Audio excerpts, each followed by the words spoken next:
lahu al-Fatiha. Warahmatullahi taala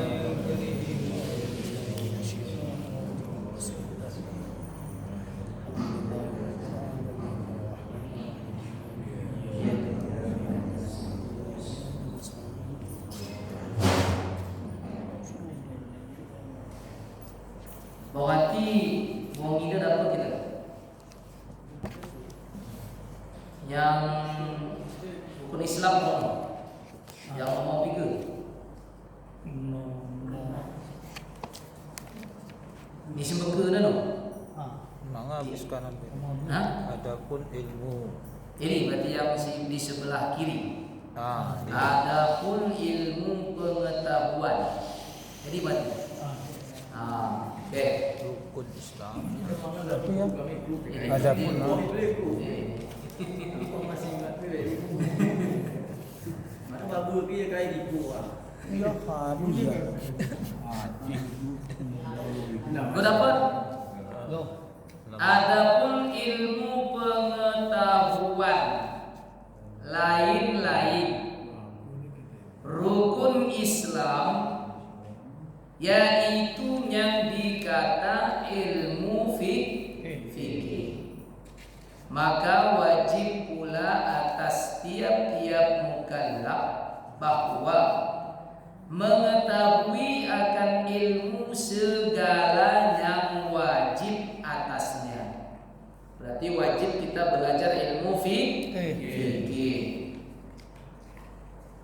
Kemudian seumpama sembahyang, puasa, demikian pula amalan-amalan yang sunnah atau segala amalan yang hendak dikerjakannya, bahwa karena tiada sah, jadi tiada sah beramal dengan jahil. Jahil artinya bodoh. Tiada sah beramal dengan bodoh. Contoh, kami mulai sembahyang. Biasa. Kami mulai sembahyang. Jadi bagaimana mulai sembahyang itu, hendak kami basuh cuping kami. Ini wudhu kami. Batal.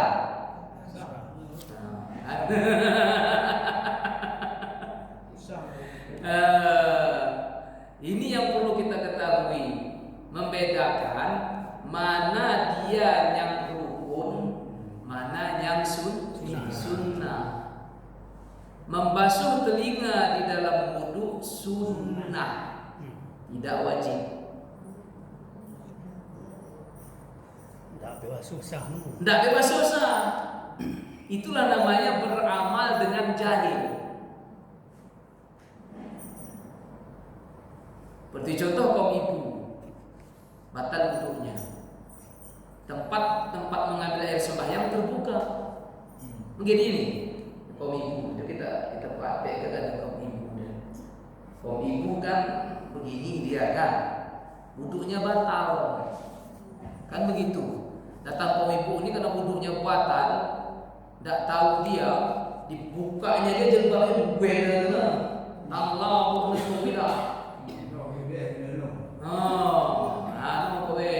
Padahal tidak perlu membuka mukena. Tidak perlu membuka mukena. Biar aja seperti itu. Ketika kita wudhu kaum ibu, ambil aja airnya, maka jarinya bisa diselipkan. Jadi tidak perlu membuka mukena atau jilbab. Telinga tidak usah basuh. Kenapa? Karena telinga sunnah, kecuali andai kata tempat berwuduknya itu adalah terjaga dari pandangan kaum laki-laki. Silakan buka. Inilah beribadah dengan jahil namanya. Kalau kau sah tak basuh cuping, dapat cuping menjadi rukun. Dia sunnah. Contoh kayak kita sembahyang, tidak pakai usaha hidup, langsung takbir. Ada sembahyang batal, tidak ada wajib yakin. Itu bukan itu lapas niat. Itu lapas niat. Hukumnya sunnah.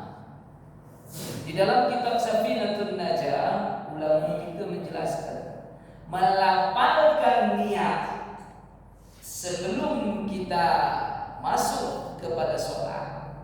Hukumnya sunnah. Bahasanya bahasa Arab. Tetapi berniat, ya, berniat hukumnya wajib. Tempatnya di hati. Bahasanya bebas. Bahasanya bebas. Banyak kita keliru. Yang kita katakan rukun 13 itu niat itu kita kira ini bukan niat. Ini namanya lapas niat. Hukumnya sunnah. Lalu berjemuna gegagu lapas niat. Niat tak dilakukan. Karena niat itu adalah bersamaan dengan perbuatan. Maka oleh ulama kita diisyaratkan daripada huruf alif dan ro pada kalimat Allahu Akbar. Bersamaan niat itu dengan perbuatan. Itulah niat. Letaknya di dalam hati, bahasanya bebas. Tapi kalau lepas niat, sholli, fardhu isya, itu harus pakai bahasa Arab. Hukumnya sunnah. Inilah namanya kalau kita tidak pakai ilmu. Ilmu kita. Berarti dia melapas niat dia langsung Allahu Akbar ini Tidak ada niat berarti. Itulah gara-gara sunnah rukun hilang.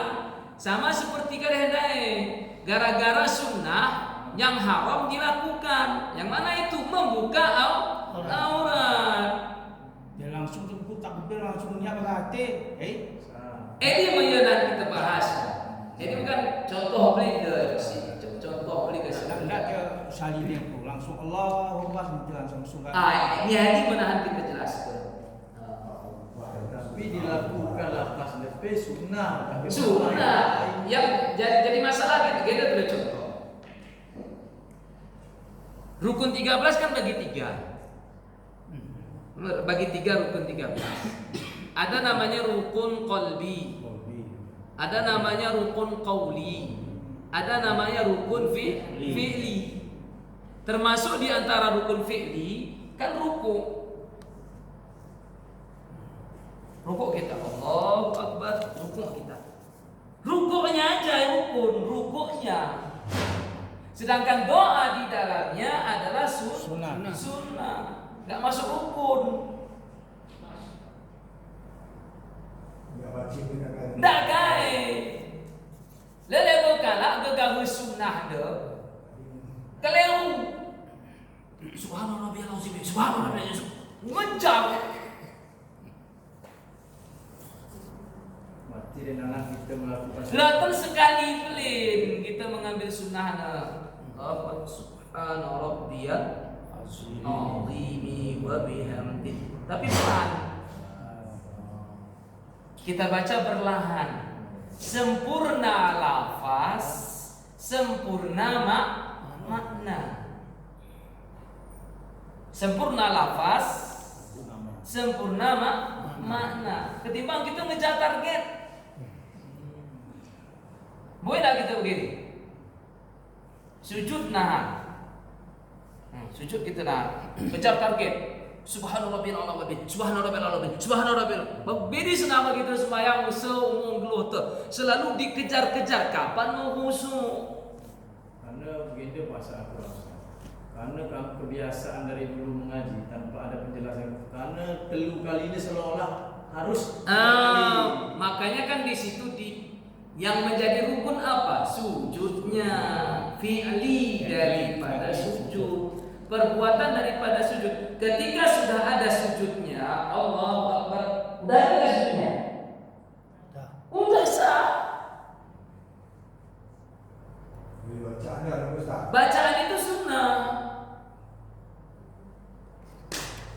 Jangan gara-gara sunnah sujud ini menjadi berkurang nilainya. Artinya kan sunnah itu kan tambahan. Gara-gara kita tidak mengerti, kita kan nggak sunnah. Kita baca ini dengan mengebut. Subhanallah wa bihamdihi, subhanallah wa bihamdihi, subhanallah. Soalnya kita seperti dikejar hantu, dikejar target. Padahal sekali saja Allah subhanallahil a'la wa bihamdihi. Enggak. Cukup Sekali ini cukup. Tapi berlahan. Sempat masuk pakai itu. Ndak kai. 9 tahun juga itu. Ndak kai masuk aja dia nak sempat. Karena hanya fi'linya. Jadi kasayanahan dia kita bukai kasanahan kitab fikih Imam Syafi'i, Imam Syafi'i penganut mazhab Syafi'iyah, termasuk ini hadis khilaf. Lah dia berhukum sembahyang dah bersama tumakninah. Ada yang menjadi 18. Maka yang sekurang-kurangnya menjadi 13. Kalau dalam kitab perukunan Melayu 14. Ini apa ini?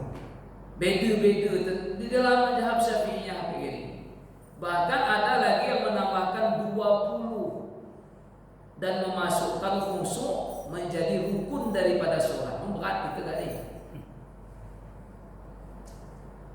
Berarti dengan sekalipun menjadi sunnah yang wajibnya yang rukunnya adalah sujud atau rukuk gitu, kan bukan berarti kita mempercepat sholat gitu. Enggak, yang penting artinya rukun jangan kita main-main. Rukun itu tetap kita jaga. Kalau sudah rukun kita lakukan, baru ada dapat sunnah bisa kita dapat. Jangan kita mengejar sunnah, rukun kita abaikan. Ini maksudnya.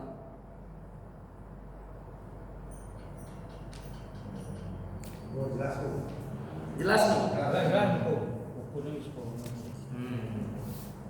Jika saya bagi dalam kesempatan sembahyang 13-nya bukan dipakai ke gijaman. Kemudian ini kesedihan diterangkan fakullu man bi ghairi ilmin ya'mal. Dan ini fakullu man bi ghairi ilmin ya'mal a'maluhu mardudatun la tuqbal. Artinya tiap-tiap orang beramal dengan tiada ilmu. Beramal dengan tiada ilmu. Maka amalannya itu dibalikkan kepadanya. Kita dibalikkan kepadanya. Ada amalan kan? Balik ke madai. Dia dibalikkan. Dah terima sudah. Gini mari. Di proposal balik Ini kena tulis. Malengkap.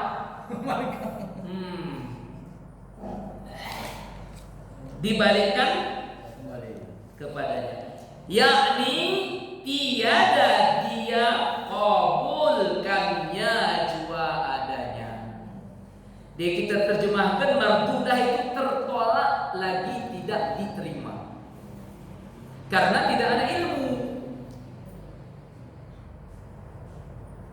Makanya kan ketika kita mau beribadah harus ada ilmu. Jadi kisah diterangkan oleh ulama kita. Kayak kata ulama kita, paham ke? Lo kalau malim dep tak malim. Lo kalau jahil ibadah sembahyang. Kalau malim deh,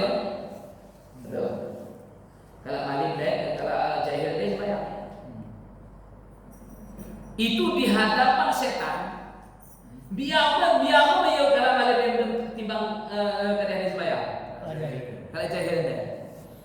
Padahal perbuatan jahil. Ibadah kan? Ibadah. Tapi tidurnya orang yang alim ditakuti daripada ibadahnya orang jahil. Orang jahil mana tahu dia. Matohna rukun sembahyang beda tohna.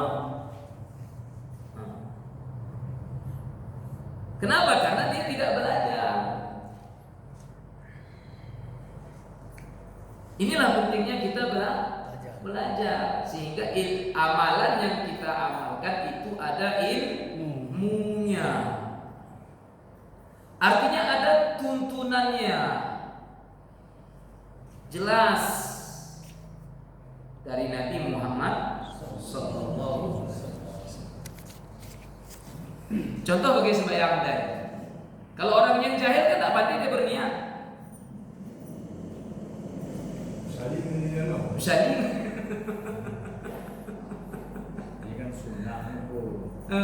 Cuman yang menjadi masalah kan nyalahkan hukum. Masa sembahyang ini. Ini membadi dia. Si karepe jahil, si nalah kepe jahil. Jahil mengadu jahil. Si keliru kita.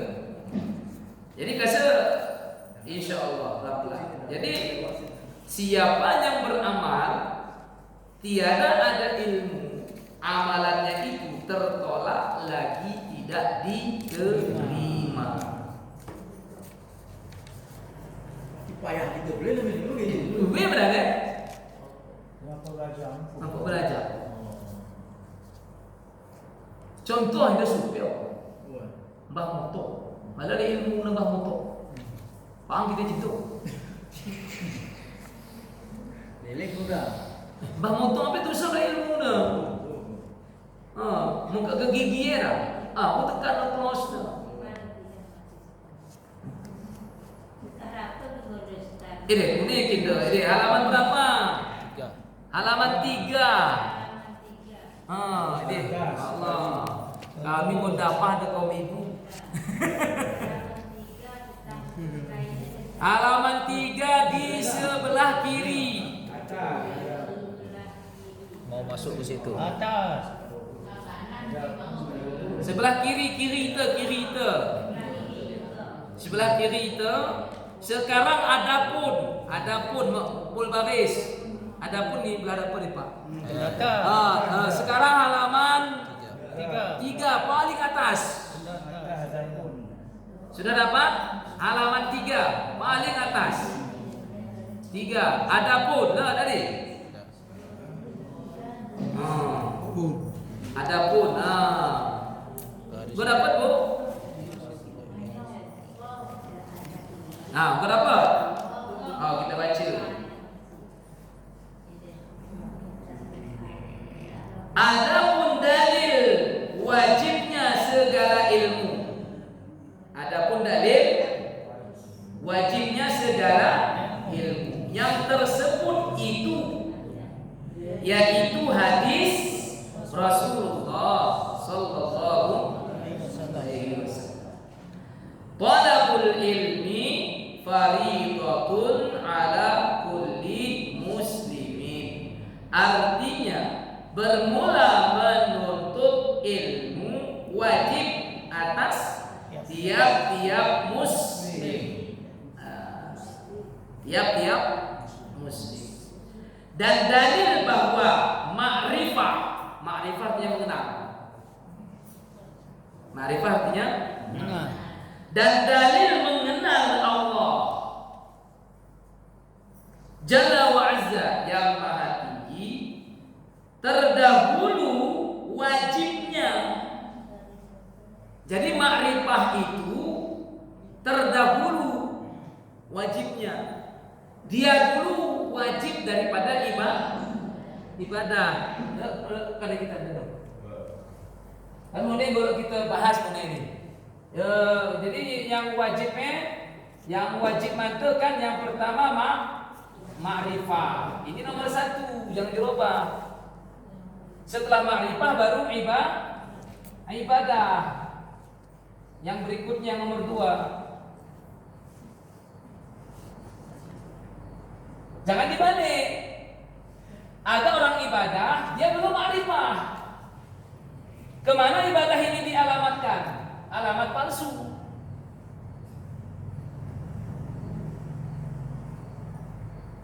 Alamat man? Palsu. Kenapa nggak ada marifah? Ini kase kita ulang tulis dalam beribadah itu lapas niat kita selalu diakhiri dengan lillahi ta'ala. Lillahi ta'ala. Kemudian dan lain-lain ilmu yaitu dari kitab Zubat.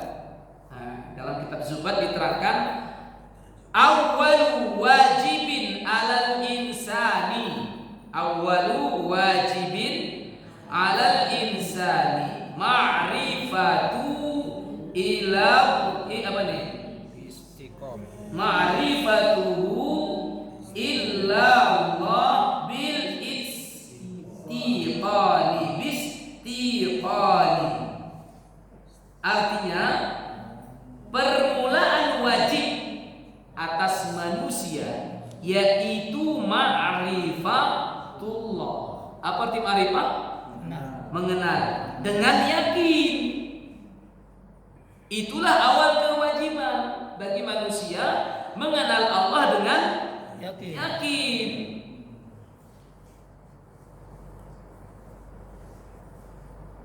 Kalau kita tidak mengenal kepada Allah, kemana ibadah itu kita alamatkan? Ente ya Pak, lembaran berikutnya. Lembaran berikutnya tu. Awalnya ma'rifat. Ma'rifatullah. Jadi kesekan di awal dikaji dah. Jadi kesan niku sama kita. Halaman 3 baru muka. Asal ada kuat. Memang kadang kita ada dekah ada bukan hati. Insya-Allah. Dengan yakin. Enggak lolo hati kita ni. Kuning dah. Soh dah hati. Siapa kita? Dan dari kitab Khutbah lil Habib Qahir, namanya Habib Qahir bin Husain. Fa'lamu ayyuhal ikhwanu annal asla wal asasa huwa ma'rifatul ma'budi qabla al-ibadati wa dhalika haqiqatu ma'na syahadah. Artinya, ketahui oleh kamu bahwa asal itu dah dasar agama yaitu mengetahui Tuhan. Jadi ya sigati kita katakan awaludin ma'rifatullah.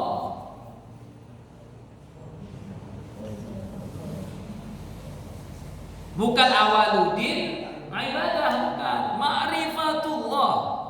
Awal agama itu mengenal Allah. Jadi mengetahui asal agama yaitulah mengetahui Tuhan yang disembah. Mengetahui Tuhan yang disembah. Mengenal Tuhan yang disembah. Dimana? Harus kita kenal Tuhan yang kita sembah. Kan timbul bagaimana cara mengenalnya tulis. Pertanyaan tulis. Mega harus kita lewati dah. Ini kasih kitab lebih. Kadang-kadang kita dah. Lolo bahan hati kita ni ada penasaran bahan dah. Kasih kita baca tulis. Itu kau hati kan. Lolo memang hati kita dah. Tapi dah mukadimah dah. Yang disembah sebelum membuat ibadah. Jadi adalah yaitu asal agama. Berarti kalau asal kan dah dasar. Dasar agama yaitu mengetahui, mengenal Tuhan yang disembah sebelumnya membuat ibadah. Jadi sebelum sholat harus kita kenal dulu siapa yang kita sembah di dalam sholat. Karena kita tidak mengenal siapa yang kita sembah di dalam sholat kita main-main. Ngehadap kita ecek-ecek. Kan tandai dah Bupati Asia Tenggara. Kandu tandai dah. Tandai. Isi kelas itu. Aidin. Seandainya kandu dijemput oleh ajudan pakai mobil dinas itu, bahwasanya kandu sekarang menghadap ada masalah penting. Ini perasaan tu. Oh, dia sis. Ini perasaan tu. Lo gugup pe. Berarti kan kita berhati-hati. Baju kita pe kita, oh ni baju muda ni tentekin. Pedalan kita pe mentekin. Kenapa? Karena kita tahu karena kita mengetahui mengenal siapa yang kita hadap. Sehingga tanduk pe kita tak bagi biasa tanduk kita begari. Lain tanduk kita pegang. Apakah lagi misalnya dari kita, wah terbeken Pak Bupati, lah hajat tu. Lah keinginan tu lah hajat tu kita jumpai sida. Kuni gaya mencerok kita perut sida. Hati-hati gitu. Apalagi kalau kita mengenal Allah.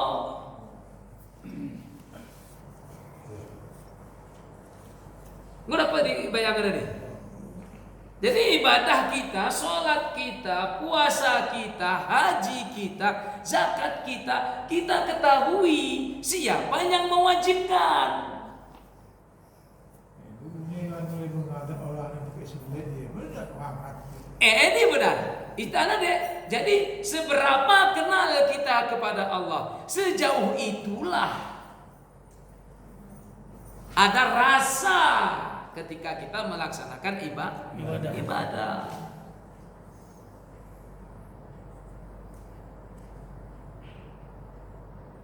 Mau dapat kita ni? Ini kasar istilahnya kita ulang tulis. Siapa yang mau mengenal, dia akan dikenal.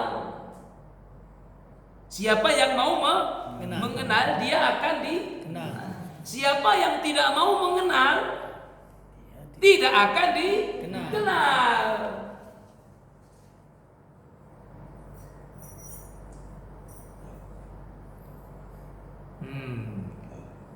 Memang bagi-bagi sirah hangat untuk bagah hari lah. Insannya benar Ustaz. Gune? Insannya benar. Insan. Yuh, dah sudah pertanyaan. So. Tapi kita jawab, dah guys. Jadi ini jawaban dapat kita temukan dalam hadis arba'in. Jawaban dapat kita temukan dalam hadis arba'in. Dia silap ke hadis nomor 3. Ini awal-awal tu hadis tadi. Maka Jibril bertanya kepada Nabi Muhammad tentang makna ihsan. Ihsan. Jadi kata Nabi Muhammad, lima makna ihsan itu adalah anta'budallaha ka'annaka tarah. Anta'budallaha ka'annaka fa in lam takun tarahu fa innahu yaraka. Ihsan itu adalah hendaklah engkau beribadah kepada Allah seolah-olah engkau melihat Allah. Dia ada bahasanya. Seolah-olah engkau melihat Allah. Fa in lam takun tarahu, kalau kamu tidak dapat melihatnya, fa innahu yaraka, maka sesungguhnya dia adalah Allah Maha melihat kamu. Jadi sifat ihsan itu adalah merasa dilihat oleh Allah, merasa diperhatikan gerak-geriknya oleh Allah, lahir dan batin. Dah sungguh. Jadi kasih dia kunda usul tadi. Elanta suku nak jawab. Aku bagi segini kali GGP, bagi bupati GGP, bagi ngambang-ngambang. Kita lanjut. Jadi asal agama yaitu mengenal Tuhan yang bisa sebelumnya membuat ibadah padanya. Artinya kita tandai benda kita sembah. Itu menyinah dia. Itu si kita kan belum nama ya ni. Cuma lembaga nak ngeso. Terang itu dalam Terang. Itu bedi kita ni. Dalam ni peterangi dalam ni. Jadi kasi belajar itu, lalu waktu kita dicimpung-cimpung Pangakap tu seminggu ya dah, melaut dah seminggu lebih bagate gitu. Waktu nak kubus Itu tu le. Kita baca tu le. Dan adalah pengetahuan itu hakikah. Jadi pengetahuan itu yang sebenarnya makna kalimah syahadah. Itulah makna kalimah syahadah.